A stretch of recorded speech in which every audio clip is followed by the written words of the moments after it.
Hello, magandang umaga. Muling nagbabalik si Danilo Villatolid Vlog. Ayan, I am not a Filipino for nothing. May t-shirt tayo. Bulacan po to. Ang topic natin ngayon is pasimplihan po natin yung kaso. Pasimplihan po natin yung batas. Kasi marami sa atin na hindi nakaintindi ng batas, ng explanation ng mga abogado, mga batikang abogado. Sa totoo lang, yung pinag-aralan nila, lahat pinag-aralan nila ang batas. Lahat alam nila ang batas. Bakit nag-away-away yan sila? Dahil matalino ba sila? Oo, nakapasa ka sa bar exam, naging abogado ka. Pero bakit kailangan nyo mag-away-away? Diba? Kasi, pag alam nyo ang batas, yan ang susundin natin. Okay? Pinasimplihan natin po ang batas. Pinasimplihan. Hindi lang sa pag-aresto kay Tatay Digong, sa pag-aresto sa mga ibang tao na nagkasala sa batas. Bilang isa sa matagal na investigator sa Bilibid Prison at naging admin ako sa BGMP. Ganito lang yan kasimple. Ganito lang kasimple. Kasi bilang inmate din ako dati, wala akong alam sa batas. Kaya naguyo ko eh. Wala talaga akong alam sa batas. Kasi nagkakaso ako. Siyempre, once na magkakaso ka, susunod ka. Lalo pag wala kang alam sa batas. Ganito lang yun kasimple. Ano ko na lang yung sa akin. Hindi na lang yung kay Tatay Digong. Para yung kay Tatay Digong is ma-apply sa nangyari sa akin. Okay. 1998 na wanted ako. Nagkakaso ako. Siyempre, dahil na nagkakaso ako, nagtago ako ngayon. Hindi tulad kay Tatay Digong, hindi naman siya nagtago eh. Ngayon, sa 2 taon ko pagtago, is, sa madaling salita, nahuli ako. Nahuli ako sa Cadiz City. Sa visa ng warrant of arrest daw. Okay. Siguro, mga 9 AM to 10 PM more or less. 10 AM more or less. May kumatok sa gate na tinitirahan ko. Hinahanap ako. Siyempre, di ko alam. Lumabas ako. Lumabas ako, nakita ko yung mga police. Nakakakilala ko. Taga-amin eh. Siyempre, kilala ko sila. Siyempre, nandoon ka na sa sitwasyon na ganun. Huwag ka na pumiglas. Ang tanongin mo na lang sa kanila, may warrant ba kayo? Ang sabi dati ng police is on the way na yung warrant. So, on the way, hindi pa ko nila arestuhin. Tama. Tulad kay Tatay Digong. Yung kay Tatay Digong naman pinakita lang sa cellphone, di ba? Na may warrant of arrest daw siya. Galing sa Interpol. Ang sa akin naman, may warrant of arrest ako is galing sa amin. Galing sa is trial court. Ngayon, habang wala pang warrant of arrest, gusto ako nilang pusasan. Pero di ako pumayag. Bakit? Walang warrant of arrest. Hanggat dumating ang punto, dumating yung isang pulis, may dala-dalang warrant of arrest. Binasahan ako ng kaso ko, tapos memoranda rights ko. So, madaling salita, dinala ko sa himpilan ng police station. Kasi, bago pumunta dito ng police nga galing sa amin, from Cebu to Cadiz, kailangan nila may coordination sa Cadiz City Police Station. Di ba? Kasi, hindi yan sila papayagan mag-operate sa isang lugar na wala silang coordination. Tama. May coordinate sila doon, kaya sinamahan sila. Para hulihin ako. Kasi doon ako nagkakaso sa amin. Ang nangyayari, nung hinuli ako nila, dinala ko sa police station. Siyempre, i-detain ka muna doon sa police station. Kasi, ano pa yan sila, maglalagbok pa yan sila. Bago ako dadalhin sa amin. Kailangan, ilagbok po na nila, nga nahuli na ko nila taon na to, wanted na to, galing sa amin, galing sa Cebu. Iditinin muna, habang inaayos yung papilis ko, pag-transport sa akin sa Cebu. Okay. Sa madaling salita, naayos nilang papel, dinala ko sa Cebu. Sakay ako sa Pere, kasi ferry lang sasakyan sa amin papunta from Cadiz to Bantayan Island. Okay. Pagdating ko sa Bantayan Island, siyempre, bago ko naman ipasok sa loob ng detention cell, is ilagbok ka muna. Ilagbok muna. Titingnan yung kaso. Tapos ilagbok ka.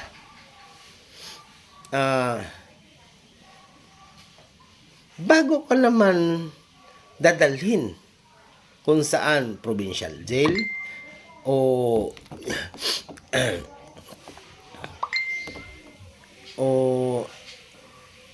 BGMP, kailangan muna nila ng court order. Okay, court order. Tapos bago ako dadalhin sa court sa BGMP, kailangan ayusin muna ng pulis yung papilis ko. Nandoon ang court order na ilipat na ko sa BGMP. Tapos, kailangan din ng BGMP ng medical certificate. Okay. Ito lang ang kailangan ng BGMP. Yung kaso mo, anong kaso mo? Tapos, court order. Tapos, ano pa? Is medical certificate. Okay. Nung tinala ako sa probinsya, sa BGMP ng Bantayan Island, Cebu, bago ka tanggapin doon sa opisina ng BGMP, is titingnan muna nilang kaso. Okay. Titingnan nila ang kaso, titingnan nila ang commitment order, kung RTC o MCTC. Ang RTC kasi Regional Trial Court. Tapos, ang MCTC is Municipal Circuit Trial Court. Dinala ko. Pagdating doon, tinignan ng BGMP is pwede ako nila tanggapin kasi kumpleto sila sa requirements. Tama? Okay. Sa nangyari ka, Tatay Digong? I-explain ko. Wala yun nangyari. Ang nangyari sa akin, wala nangyari ka, Tatay Digong. Bakit? Siya kasi, si Tatay Digong kasi, from Hong Kong, di ba? Galing siya Hong Kong, umuwi ng Pilipinas, sa airport pa lang, hinuli. Okay. Hinuli siya gamit umano ang warrant of arrest ng Interpol. Okay. So, nakikita naman natin doon sa video na wala silang hinawakang papel. Nakita lang doon sa cellphone. Nandito sa cellphone. So, di ba hinahanap ni Tatay Digong anong kasalanan niya? Ano ang kaso niya? Di ba? Nandoon si Atty. Mejaldia, maraming mataas na opisyal ng Pilipinas, lalo kay General Torre at saka ibang pulis na alam nila ang batas. Kaso, tinuis nila yung batas. Na alam nila mali, bakit nila ginawa? Okay. Diba? At wala pang 24 hours, dinala na nila si Tatay Digong sa Netherlands. Diba? Sa ICC. Doon lilitisin. Itong explanation ko naman, bilang matagal sa investigation section, sa Bilibid kasi, na investigation section ako doon. Dahil may alam tayo sa mga ganon, kaya pinagkatiwalaan tayo doon ng empleyado sa investigation. Tapos, nung doon ako sa BGMP naman, pinagkatiwalaan din ako sa opisina sa pagtanggap sa mga bagong pasok na bilanggo. Kasi, sa tagal kong experience na yan, napagkatiwalaan ako nila.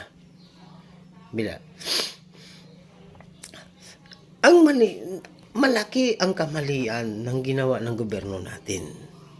Bakit? Hindi nila dinala muna si Tatay Digong sa RTC Pasay. Di ba? Kasi, bago muna ilipad yung isang tao kung saan sinampahan siya ng kaso, lilitisin muna dito, basahan muna ng kaso niya. Tapos, maraming procedure yon. Kailangan dadaan muna sa mga doktor. Kasi sa sitwasyon ng Tatay Digong medyo may edad na at kilalang tao, kailangan muna yung matinding proseso. Bakit? Bago ilipad yan, kailangan may medical certificate siya. Di ba? Kasi may sakit na si Tatay Digong. Once na may nangyari sa kanya, sa taas na lang paglipad pa lang nila sa aeroplano kasi malamig na. Wala pang chinilas na yung tao. Wala pang jacket. Malamig na. May nangyari sa kanya. Alam niyo ba, General Torre, ang laki ng pananagutan niyo. Bakit? Wala siya sa proseso. Hindi niyo giprasis yung kailangan. Sana, inayos niyo muna dito sa Pilipinas. Bakit niyo nilipad agad? Di ba? General ka, alam mo ang batas. Bakit tinuwis mo yung batas? Ikaw mismo hindi sumunod sa batas. Samantala, ikaw sana nagpapatupad ng batas. Hindi mo sinunod. Di ba? Binayulit mo yung batas. Ako, ordinaryong Pilipino, walang alam sa mga kaso-kaso na yan. Hindi ko pinag-aralan yan. Hindi ko pinag-aralan yun. Kaso lang, may experience ako. May experience ako sa ganyan. Hindi natin pagkait na mali kayo. Mali talaga kayo. Kahit sinong abogado dyan. Kahit sinong piskal, kahit sinong judge. Tanungin nyo, mali kayo. Mali talaga. Bakit nilipad nyo agad? Dapat may medical certificate muna ang tao. Asikasuin muna, may commitment order muna. Nilipad siya doon. Di ba? Kami nga, ordinaryong Pilipino, papasok kami ng bilibid. Papasok kami ng bilibid. Kahit isang papel lang ang kulang. Kahit isang papel lang ang kulang. Di kami tatanggapin doon. Ibalik kami kung saan kami napunta. Saan kami galing lupalop na jail. Ibalik kami doon. Di kami tatanggapin ng Bureau of Correction. Di kami tatanggapin. Kasi ano kami doon eh. May nangyari yun. Nung nandoon ako sa loob. Na kulang yung ano niya, kulang yung papilis niya. Kailangan muna, hindi siya tatanggapin. Ilipat mo, doon muna siya, mag-stay muna siya sa ibang di siya tatanggapin sa loob. Bakit? Kulang yung papel niya. Bakit sa inyo? Yun lang. Sa Interpol pa, sa cellphone pa. Hindi pa hard copy. Di ba? Hindi man lang dumaan sa korte natin. Di dumaan sa korte natin. Hindi mo nyo pinadoktor eh. Violation yun. Violation talaga yun. Sino mananagot? Sino mananagot? Manghugas kamay ka. Kung may nangyari kay Tatay Digong sa aeroplano. May sakit yung tao. Hindi mo may sakit ang tao. Matanda na. 80 anyos na ngayong 28.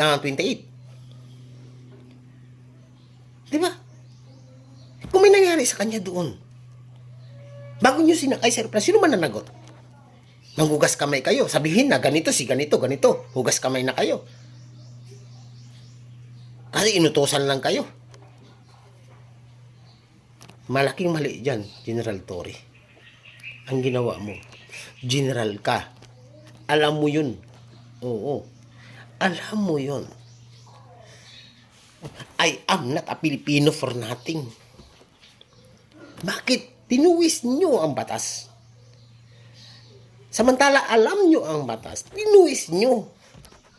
Hindi kayo sumunod sa batas, sa proseso ng batas. Sayang yung pinag-aralan mo. Sayang yung sakripisyo mo. Kasi, bakit nakarating ka ng general? Ha? Bakit ka nakarating ng general? Kasi may pinag-aralan ka. Nag-aaral ka. Asan ngayon ang pinag-aralan mo? Nasa puwet mo? Oo, kahit si Remulla. Yung dalawang kapatid na Remulla, mali talaga ginawa nila. Sabihin nila ganun? No, hindi ako maniwala doon. Hawak mo ang Bureau of Correction. Magtanong ka doon kung anong proseso. Bago kami makapasok sa Bureau of Correction. Bago kami tanggapin ang Bureau of Correction. Tanungin mo kung anong proseso. Kung galing kami sa jail, papuntang Bureau of Correction, tanungin mo kung anong proseso. Di ba? Oh. Bago kami papasukin doon, ha? Doon kami sa Reception Diagnostic Center. Di ba? Doon, pagpasok namin kung saan kami kulungan na nanggaling, doon kami sa Reception Diagnostic Center. Di ba? Dadalhin. Pagdating namin doon kami sa receiving area. Sa receiving area, binibuklat doon ang mga papilis namin. Yung mga kaso namin. Kung may kulang lang, isang kulang, hindi kami tatanggapin. Sabihin ng BGMP ng Bureau of Correction, na empleyado ng Bureau of Correction na, kulang kayo sa papel, hindi ko ito tatanggapin. Anong gagawin ng jail officer? Ilabas kami. Habang hinihintay yung papilis na yun. Ngayon, Katatay Digong, pag-aresto, dinala ka agad, ilipad agad. Maling-mali at maling-mali talaga. Ang nangyari talaga dyan is di-kidnap nyo si Tatay Digong. Darating ang araw, mananagot kayo sa taong bayan. Mananagot kayo sa taong bayan. Kinidnap nyo ang tao na nagmamahal sa Pilipino. Kinidnap nyo si Tatay Digong. Kinidnap nyo ang mabuting presidente. Kinidnap nyo. Maniwala kayo, mananagot kayo. Kawawa yung pinaghirapan nyo dahil sumunod lang kayo sa utos ng mataas sa inyo. Sana, kung may pinag-aralan ka, ginamit mo yung otak mo. Hindi ginamit yung bulsa. Di ba? Kawawa kayo. Maniwala kayo sa hindi. Kasi sisingilin kayo ng taong bayan. Sisingilin kayo ng mga Duterte sa ginawa ninyo. Naniwala kayo. I am not a Filipino for nothing. Thank you.